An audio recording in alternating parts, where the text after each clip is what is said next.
पिछले एपिसोड में हमने देखा था कि जाओ ये और उस एल्डर के बीच में बहुत जबरदस्त फाइट शुरू हो गई थी। ये फाइट बहुत ही ज्यादा खतरनाक थी जिसमें एल्डर की हार हो जाती है और जाओ ये इस फाइट को जीत चुका था। जिसके बाद जाओ ये जो होता है वो टिंगर की जिम्मेदारी यहाँ पर वांग को दे देता है कि उसको यहाँ पर टिंगर को प्रोटेक्ट करना है। इसके बदले उसने वांग को कई सारे अच्छे अच्छे गिफ्ट भी दिए थे जो उसके आगे के सफर में काम आएंगे और उसको प्रोटेक्ट करने की भी कोशिश करेंगे। वांग इन सारी चीजों को पाकर काफी ज्यादा खुश हो चुका था। इसके बाद टिंगर को भी वहाँ पर होश आ जाता है जिसने जाओ से कहा था कि तुमने मुझे इतने सालों तक के प्रोटेक्ट किया है तो मैं तुम्हें यहाँ पर इस तरह से मरने नहीं दूंगी। तुम्हें बचाना मेरी जिम्मेदारी है। आज मैं तुम्हारी स्पिरिट को इमॉर्टल स्वॉर्ड के अंदर डाल दूंगी जिस वजह से तुम जिंदा रह पाओगे। जिसके बाद यहाँ से ये एपिसोड शुरू होता है। तो इस एपिसोड की शुरुआत में टिंगर ने यहाँ पर तैयारी शुरू कर दी थी ताकि वो इमॉर्टल स्वॉर्ड के साथ जाओ की सोल को मर्ज कर सके जिस वजह से वो जिंदा रह पाएगा। जैसे यहाँ पर टिंगर उस इमॉर्टल स्वॉर्ड को समन करते हुए ये प्रोसेस कर रही थी कि उससे निकलने वाला ऑरा इतना ज्यादा खतरनाक होता है कि बहुत दूर दूर तक के इलाके में इसकी आवाज जाती है। उन सभी को पता चल चुका था कि कोई ना कोई तो ऐसा इंसान है जिसके पास इमॉर्टल स्वॉर्ड है जो उसको समन करने की कोशिश कर रहा है। दूर दूर के सेक्ट वालों के कान खड़े हो जाते हैं तो वो सभी यहाँ पर कहने लगते हैं कि जो भी यहाँ पर इमॉर्टल स्वॉर्ड को ले रहा है ना, हमें उसके पास जाकर उससे वो स्वॉर्ड ले लेनी चाहिए क्योंकि ये स्वॉर्ड जल्दी कहीं नहीं मिलती है। जिसको भी वो स्वॉर्ड मिलेगी वो कल्टीवेशन में बहुत आगे चला जाएगा। तो दूर दूर के सेक्ट वाले लोग यहाँ पर तैयारी करने लग जाते हैं कि जो भी ये स्वॉर्ड को समन कर रहा होगा हम उससे जाकर वो स्वॉर्ड छीन लेंगे। यहाँ पर इन लोगों की ये तैयारी चल रही थी तो वहीं पर टिंगर अभी भी वो अपना प्रोसेस पूरा कर रही होती है जिस वजह से वहाँ पर एकदम धमाका होने लग गया था। ऐसा लग रहा था कि पूरी जगह टूट फूट जाएगी। वहां वो डीमन भी हैरान रहते हैं कि असल में यहाँ पर हो क्या रहा है। ऐसा लग रहा है कि पूरा फ्रेगमेंट वाला हिस्सा बर्बाद हो जाएगा। तो वो डीमन से कहता है कि जल्दी से अपना वो कंपस निकाल, हमें यहाँ से जाना होगा वरना इस जगह के साथ हम भी खत्म हो जाने वाले हैं। तो डीमन जल्दी से अपना कंपस निकालता है और कंपस से बैठकर वो लोग वहां से आगे बढ़ने लग गए थे ताकि अगर ये फ्रेगमेंट टूट भी जाए तो उन दोनों को कुछ ना हो। कंपस पे सवार होकर वो लोग वहां से भागते हुए काफी दूर आ जाते हैं। जहाँ आने के बाद डीमन वांग से कह रहा था कि हम यहाँ पर कुछ देर के लिए तो खतरे से दूर आ चुके हैं लेकिन खतरा अभी भी टला नहीं है क्योंकि हमारा कंपस पूरी तरह से काम करने के लायक नहीं है। ये हमें ज्यादा दूर तक नहीं ले जा पाएगा और बीच में ये हमें धोखा देने वाला है। इस पूरे इलाके से बाहर निकलने के लिए हमें कोई दूसरा तरीका अपनाना पड़ेगा वरना हम यहाँ से बाहर नहीं जा सकते। तभी वहां पर वो एल्डर सुनटाई पहुंच जाता है। वो कह रहा था कि तुम लोग यहाँ पर इतनी घटिया सी चीज से भागने की कोशिश कर रहे थे, लगता तुम्हारी अकल घास चढ़ने गई है। सुनटाई यहाँ पर वांग से कह रहा था कि वांग देख, अगर तू मुझे यहाँ पर से जाने देता है और मुझे आजाद कर देता है ना तो मैं तेरी जिम्मेदारी लेता हूँ। पूरी जिम्मेदारी के साथ तुझे यहाँ से जाओ कंट्री ले जाऊंगा। तू वहीं जाना चाहता है ना तो सब कुछ मुझ पर छोड़ दे, ये जिम्मेदारी मेरी होगी। लेकिन वांग तो उसकी बात पे ध्यान नहीं देता, उसको इग्नोर मार देता है। इस चीज को सुनकर सुनटाई को बहुत ज्यादा गुस्सा आ चुका था तो वांग को धमकाने के लिए कहता है कि देख, मेरे पास ये कॉफिन दिख रहा है ना, इसके अंदर मेरी फोर्थ सोल मौजूद है जो कि बहुत ज्यादा खतरनाक है। इसको बाहर निकालने पे मुझे मजबूर मत करना वरना तेरे लिए अच्छा नहीं होगा। मुझे यहाँ से जाने दे, मैं तुझे छोड़ दूंगा। वांग कहता है कि इसने तो पहले कभी नहीं कहा था कि इसके पास फोर्थ सोल भी है, तो ये सच कह रहा है कि इस कॉफिन के अंदर फोर्थ सोल होगी या फिर ये मुझे बेवकूफ बनाने की कोशिश कर रहा है। वांग यहाँ पर सुनटाई से कहता है देखो, आप जो भी कह रहे हैं वो आपकी बात सच होगी लेकिन आपको ये भी बात ध्यान में रखनी है कि आपकी सोल का कंट्रोल मेरे हाथ में है। आपकी सोल तो वैसे भी काफी ज्यादा स्ट्रॉन्ग है जिसको तो मैं खुद भी अपने कंट्रोल से बाहर नहीं निकाल सकता।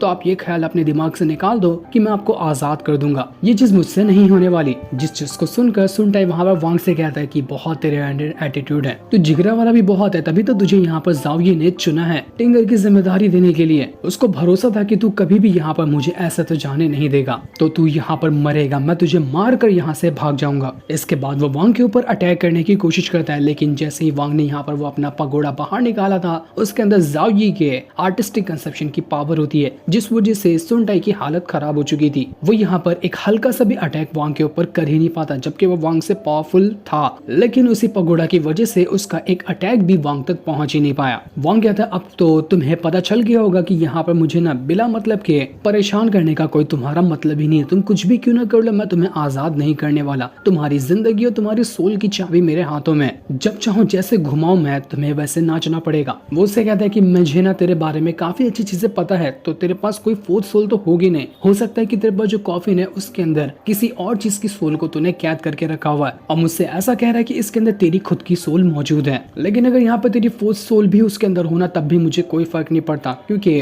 तू मेरा यहाँ पर कुछ बिगाड़ नहीं सकता। जो सुनकर सुनटाई बहुत ज्यादा गुस्सा हो चुका था और वो वहाँ से चला जाता है कि ये वांग तो मेरी बात सुनने नहीं वाला। वांग कह रहा था कि अब कंफर्म तो नहीं कह सकता कि उसके पास फोर्थ सोल थी या नहीं थी, लेकिन अगर फोर्थ सोल हो भी गई ना तो भी वो उतनी ज्यादा स्ट्रॉन्ग नहीं रही होगी, तो वो इतनी जल्दी रिस्क नहीं लेगा अपनी फोर्थ सोल को भी डिस्ट्रॉय करने का मुझ पर हमला करते हुए। तो ये टेंशन मुझे निकाल देना है कि ये कभी भी मुझ पे हमला करने की कोशिश करेगा, इसके पास हिम्मत ही नहीं बची हुई है। लेकिन डीमन वांग से कह रहा था कि आपको थोड़ा सा ना संभल कर रहना पड़ेगा, क्योंकि ये सुनटाई काफी ज्यादा कल्टीवेशन में आगे है, तो वो कोई ना कोई तरीका आपके लिए निकालता रहेगा ताकि आपको परेशान कर सके। वांग कहता है उसकी टेंशन तुम मत लो, मैं उसको आराम से हैंडल कर लूंगा, वो कुछ नहीं कर सकता। इसके बाद वो दोनों फिर से वहां से उसी कंपास पे बैठकर आगे बढ़ना शुरू कर देते हैं। उनके जाने के बाद सुनटाई जो था वो कह रहा था कि आखिर मैं इस वांग को ना मार सकता हूँ ना इसको जिंदा छोड़ सकता हूँ, करूँ तो करूँ क्या इसका। लेकिन देख लेना बच्चे, वो दिन जरूर आएगा जिस दिन मैं तेरे हाथों से अपनी चाबी बाहर निकाल लूंगा और उसके बाद मैं तेरी ऐसी जान लूंगा ना कि तू सोच भी नहीं सकता। बहुत बेइज्जती की है तूने मेरी। इसके बाद वांग और वो डीमन जैसे ही आगे बढ़े थे उनका कंपास काफी हद तक खराब हो जाता है और वो अब आगे बढ़ना भी बंद हो गया था। डीमन कहता है कि लगता है अब हमें यहाँ से ना उड़कर ही इस जगह को पार करना पड़ेगा, क्योंकि रास्ता अभी भी बहुत ज्यादा बाकी है। ये जो कंपास था वो हमारे ट्रोल क्लान की सबसे बड़ी पहचान थी, लेकिन मैंने इसको यहाँ पर लेकर आकर बहुत बड़ी गलती कर दी। ज्यादा कुछ फायदा तो नहीं हुआ और ये कंपास भी पूरी तरह से टूट चुका है। अगर मैं यहाँ से रिटर्न भी चला जाऊँ ना तो मेरे ट्रोल क्लान वाले लोग मुझे बहुत मारेंगे कि मैंने इस कंपास को बर्बाद कर दिया। वांग उस डीमन से कहता है कि शांत हो जाओ यार, मुझे एक तरीका पता है जिसकी मदद से मैं ना इस कंपास को पूरी तरह से ठीक कर सकता हूँ, और ठीक क्या है, इसको पहले से भी अच्छा बना सकता हूँ। लेकिन इसको ठीक करना इतना इजी नहीं होगा, बहुत सारी चीजों की रिक्वायरमेंट होगी इसको ठीक करने के लिए। तो मेरी यहाँ पर एक शर्त है, अगर मैंने इस कंपास को ठीक कर लिया ना तो तुम्हें बाद में ये कंपास मुझे देना पड़ेगा, इसको मैं अपने पास रख लूंगा। वांग कहता है कि इस बात को ऐसा सीरियस मत लेना कि मैं तुम्हारे पर कोई जोर जबरदस्ती डाल रहा हूँ, मैं सिर्फ इसलिए ऐसा कह रहा हूँ कि अगर तुम मुझे कंपास दोगे ना तो ये हमारी दोस्ती की एक नई शुरुआत होगी। समझो कि दोस्ती का हाथ बढ़ाने के लिए मैं तुमसे ये कंपास मांग रहा हूँ। जो सुनकर डीमन काफी ज्यादा खुश हो जाता है कि अगर वांग जैसा दोस्त मेरे साथ हो तो मुझे हर खतरों से वो बचा सकता है। जिस पर डीमन कहता है कि हाँ मैं इस चीज के लिए रेडी हूँ, लेकिन इसको मैं तुम्हें बाद में नहीं दूंगा, इसको मैं तुम्हें अभी दे देता हूँ, क्योंकि अगर ये एक बार भी मेरे सेट के अंदर चला गया ना तो वहाँ के जितने भी एल्डर वगैरह हैं वो लोग फिर वहां से तुम्हें इस कंपास को कभी लेने नहीं देंगे। तो ठीक है, तुम इसको यहाँ पर रिपेयर करो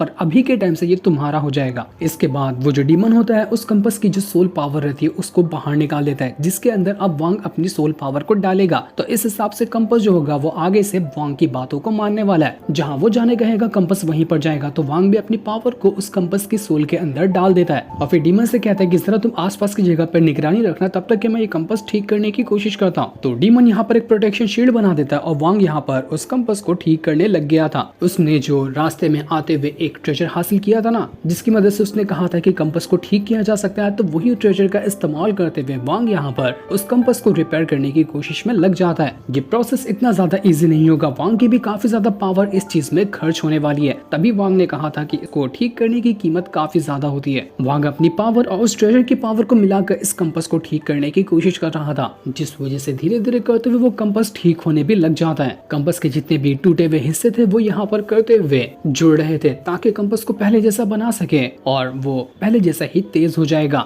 डीमन भी ये चीज देखकर हैरान था कि वांग सच में बहुत ज्यादा टैलेंटेड बंदा है। ज़ाओयी ने भी इसको चुना क्योंकि उसको पता था कि वांग से टैलेंटेड बंदा कोई होगा नहीं, मैं तो उसके आसपास भी नहीं हूँ, और ऐसा दोस्त अगर किसी के पास हो तो उसको जिंदगी में किसी चीज से भी डरने की जरूरत नहीं है। मैंने बहुत अच्छा फैसला किया वांग के साथ दोस्ती का हाथ बढ़ाते हुए। काफी देर तक कोशिश करने के बाद और बहुत सारी पावर को खर्च करने के बाद आखिरकार वांग यहाँ पर उस कंपास को पूरी तरह से रिपेयर कर देता है, जिस चीज से डीमन भी काफी ज्यादा खुश हो गया था कि चलो यहाँ पर ये काम तो हो गया। वांग कहता है कि अब यहाँ से निकलने में ना कोई परेशानी नहीं होगी, ये कंपास अब हमें यहाँ से आराम से बाहर निकाल सकता है। तो वहीं टिंगर जो थी वो वहाँ पर और भी जितनी सारी इमॉर्टल स्वॉर्ड होती है उन सभी को इकट्ठा करते जा रही थी। उसने 2 स्वॉर्ड को तो यहाँ पर बुला लिया था, जिन सभी की पावर मिलकर वहाँ पर एक भवंडर क्रिएट करने लग जाती है। टिंगर ज़ाओयी से कह रही थी कि अगर इन सभी की पावर को मिलाने के बाद इनकी पावर तुम्हारे अंदर डाल दी जाए ना तो तुम पूरी तरह से रिकवर हो जाओगे और फिर आगे चलकर तुम्हें किसी चीज की टेंशन लेने की जरूरत भी नहीं पड़ेगी। यहाँ पर उसकी जो ज़ाओयी की फिजिकल बॉडी थी उसको तो टिंगर ने रिकवर कर लिया था, लेकिन अब यहाँ पर उसकी जो इमॉर्टल स्पिरिट थी उसकी बारी थी। तो टिंगर कहती कि यहाँ पर 2 इमॉर्टल स्वॉर्ड से तुम्हारी स्पिरिट जो है ना वो पूरी तरह से रिकवर नहीं हो जाएगी, तो और भी यहाँ पर हमें इमॉर्टल स्वॉर्ड लगने वाली है। ज़ाओयी से कहता है कि टिंगर ये मत करो, मुझे पता है कि एक इमॉर्टल स्वॉर्ड समन करने में कितनी ज्यादा जान जाती है, तुम इतना खतरनाक काम मेरे लिए मत करो, मैं तुम्हें जरा भी तकलीफ में नहीं देख सकता, तुम्हें और ज्यादा इमॉर्टल स्वॉर्ड को समन करने की कोई जरूरत नहीं है, जैसा मैं हूँ वो मेरे लिए बहुत है। लेकिन टिंकर कहती है कि अपना मुंह बंद रखो, तुम यहाँ पर ना ही मरोगे और ना ही मैं तुम्हें मरने दूंगी, तुमने मेरे लिए बहुत कुछ कुछ किया तो क्या मैं इतना भी तुम्हारे लिए नहीं कर सकती?